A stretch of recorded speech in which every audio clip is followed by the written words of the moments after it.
Assalamualaikum warahmatullahi wabarakatuh.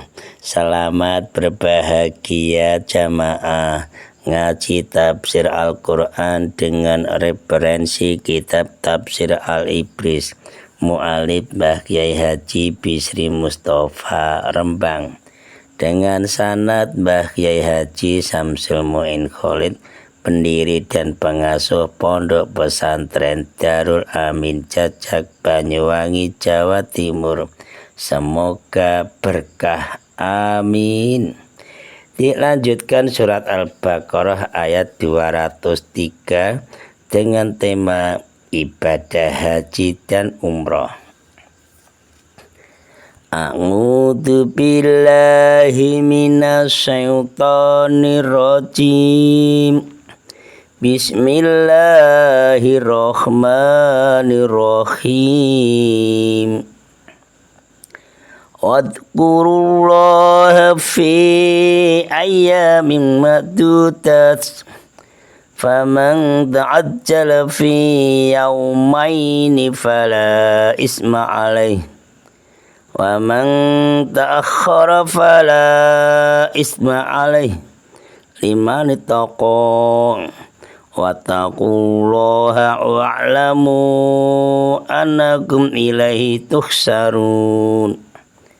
Wadkurulan eling sira kabeh, eling Allah ing Gusti Allah Ta'ala fi ayamin ing dalem pira-pira dina makdudaten kang den itung.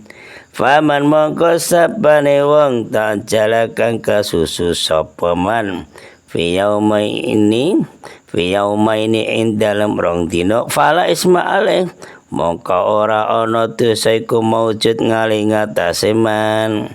Wa man lan sing sapane wong takhara kang keri-keri sapa man fala isma alaih, mongko ora ana dosa iku maujud ngali ing ngatasé man. Liman ittaqa, tumraping wong kang wedi sapa man. Wa taqulan wati sira kabeh Allah Gusti Allah Ta'ala.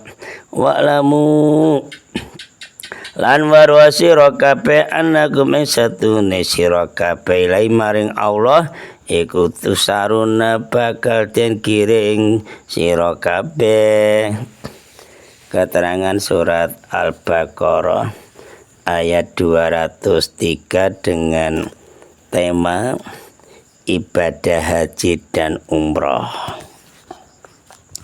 Setelah jamaah haji berada di Mina, itu kan kembali dari Arafah. Nah, disinilah Allah memperingatkan agar jamaah haji itu berzikir, ingat kepada Allah dengan cara membaca takbir.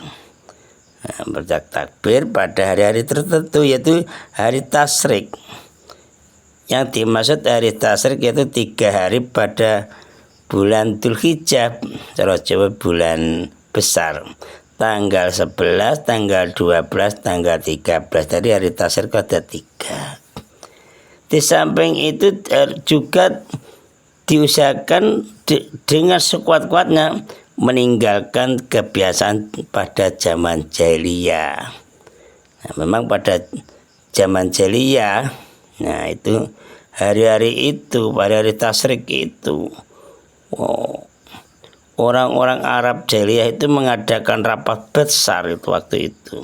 Tidak zikir pada Allah, tapi rapat besar untuk bermegah-megah, menonjolkan jasa nenek moyangnya, dipamer-pamerkan. Nah, ini nenek moyangku yang hebat, yang hebat, yang hebat. Aku juga ini yang hebat. Kadang kita juga ingin juga, aku yang hebat. Itulah termasuk kebiasaan jahiliyah yang jelek itu. Dan hal lain yang menjadi kebanggaan masing-masing itulah. Kita jangan sampai tiru-tiru membanggakan diri. Seandainya tidak ada saya, ini tidak maju.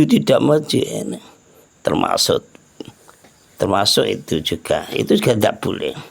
Untuk itu maka di zaman Kanjeng Nabi Muhammad SAW, selain mengerjakan haji wada, Kanjeng Nabi memberikan khutbah pengarahan di Mina ya, yang sudah disebutkan kemarin itu. Wahai manusia, ketahuilah bahwa Tuhanmu adalah satu, yaitu Allah, dan nenek moyangmu adalah satu, yaitu Nabi Adam alaihissalam. Allah memerintahkan agar para jamaah haji itu berzikir mengingat pada Allah pada hari-hari tertentu, yaitu tanggal 11, tanggal 12, tanggal 13 Dzulhijjah. Itu sudah disepakati jumhur ulama, yaitu sudah disepakati 3 hari setelah hari raya haji itu loh. Hari haji kan tanggal 10 Dzulhijjah lah. Hari tasyrik nah tanggal 11, 12, 13. Nah, di bulan Dzulhijjah atau cara Jawa bulan besar. Arti zikir dalam ayatnya adalah yaitu bacaan takbir dan dilakukan pada setiap selesai melakukan sholat fardu. Dan pada setiap kali melempar jumroh, nah, pasti baca takbir. Takbirnya begini: Allahu Akbar, Allahu Akbar, Allahu Akbar, La ilaha illallah, Wallahu Akbar, Allahu Akbar, walillahil hamd. Allah Maha Besar, Allah Maha Besar, Allah Maha Besar. Tidak ada Tuhan melainkan Allah. Allah Maha Besar, Allah Maha Besar, dan segala puji hanya untuk Allah.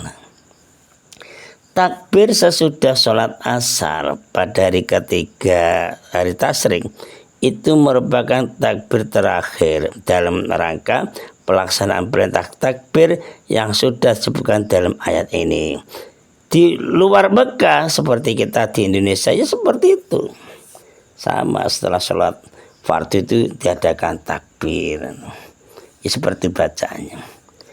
Para jamaah haji yang berada di Mina 2 hari sesudah hari raya haji tanggal 10 Dzulhijjah 10 besar boleh segera kembali ke Mekah. Nah, mereka berada di Mina untuk melempar jumroh. Karena itu jamaah haji wajib bermalam di Mina hanya pada malam pertama dan kedua dari hari tasyrik. Mereka boleh pula belakangan keri-keri Jawa, belakangan kembali ke Mekah. Ya, dengan demikian mereka berada di Mina itu selama 3 hari, yaitu pada tanggal 11, tanggal 12, tanggal 13 Dzulhijjah atau bulan besar. Mana saja dari 2 hal tersebut yang dipilih dan dikerjakan oleh jamaah haji tidak ada dosa baginya. Fala isma alaih itu maksudnya tidak ada dosa baginya. Sekalipun yang kembali belakangan itu 3 hari di Mina itu lebih afdal, lebih baik. Ketentuan ini adalah suatu penegasan, satu penegasan dari Allah Subhanahu wa taala. Satu penegasan dari Allah. Untuk apa? Untuk menghilangkan pendirian orang-orang jahiliyah yang sebagian berpendapat bahwa orang yang segera kembali ke Makkah itu berdosa. Cuma pendapat bagian, tidak semuanya. Dan sebagian lagi juga punya pendapat yang sebagian lagi bahwa orang yang terlambat kembali ke Makkah itulah yang berdosa. Jadi banyak-banyak pendapat. Bagi mereka yang atau jamaah haji yang bersegera kembali ke Mekah 2 hari sesudah hari raya dinamakan nafar awal, artinya rombongan pertama.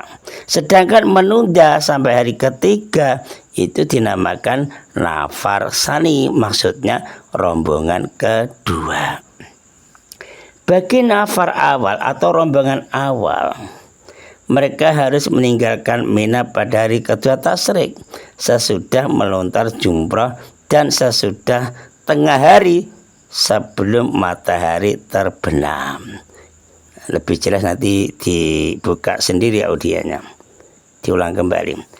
Kalau mereka atau jamaah haji sampai waktu terbenamnya matahari belum juga meninggalkan Mina, nah mungkin karena sesuatu sebab tidak tahu yang tidak diduga sebelumnya, maka nafar awal menjadi batal dan mereka harus bermalam lagi dan baru bisa meninggalkan Mina sesudah meluntar jumroh pada hari ketiga tasyrik sesudah tengah hari. Kelonggaran dan kesempatan memilih ini diberikan oleh Allah kepada para jamaah haji. Karena apa? Karena kedua hal itu dapat dilaksanakan dengan penuh ketakwaan kepada Allah Subhanahu wa taala.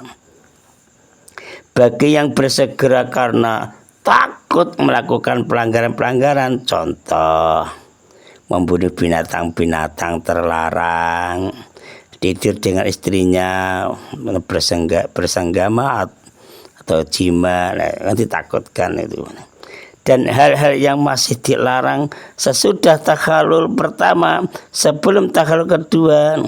Dan bagi yang menunda adalah karena ingin melakukan yang afdol, yang baik, lebih hebat, lebih baik, dan meyakini bahwa dia sanggup menjauhi segala larangan tersebut. Itulah pengertiannya yang lebih luas. Oleh karena pentingnya takwa dan untuk memantapkan takwa itu dalam hati, Allah Subhanahu wa taala menekankan sekali lagi dengan firman Allah surat Al-Baqarah ayat 203. Wattaqullah, wattaqullah, wattaqullah, dan bertakwalah kepada Allah. Lalu disusul lagi dengan kata-kata yang dapat menguatkan hati untuk bertakwa, yaitu surah Al-Baqarah ayat 203 tadi.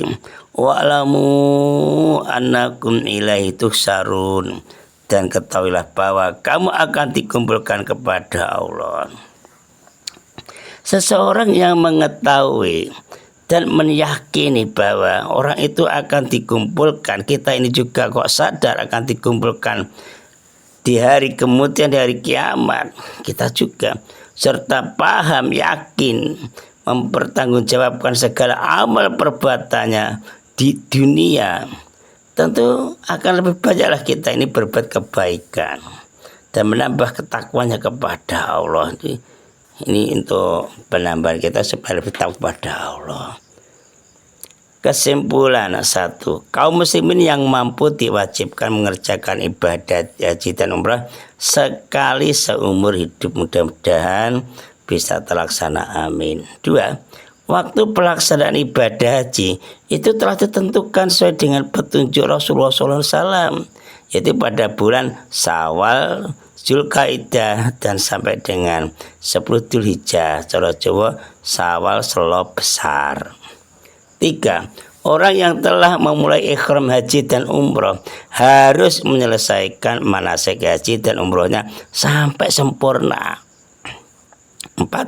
Tetapi jika ada udzur atau halangan, seperti dihalangi musuh atau kena penyakit dan lain-lain lah pokoknya menghalangi, sehingga haji dan umrohnya tidak dapat diselesaikan, maka orang itu boleh mengakhiri haji dan umrohnya dengan tahalul, tetapi harus membayar denda dengan menyembelih hewan, kambing atau unta, biasanya kambing. 5. Orang yang beribadah haji harus banyak memohon kepada Allah agar ibadah hajinya mabrur, amin, dosanya diampuni, amin, dan mendapat kebahagiaan dunia akhirat, amin. 6. Jamaah haji boleh mencari keuntungan duniawi, mungkin dari perdagangan, asal saja bersifat sambilan, tidak tujuan pokok, dan tidak mengurangi tujuan pokoknya, tidak mengganggu maksudnya, boleh, dan tidak mengganggu terlaksana kegiatan ibadah. Pokoknya niat yang baik, yang paling pokok ibadah hajinya itu boleh. Assalamualaikum warahmatullahi wabarakatuh.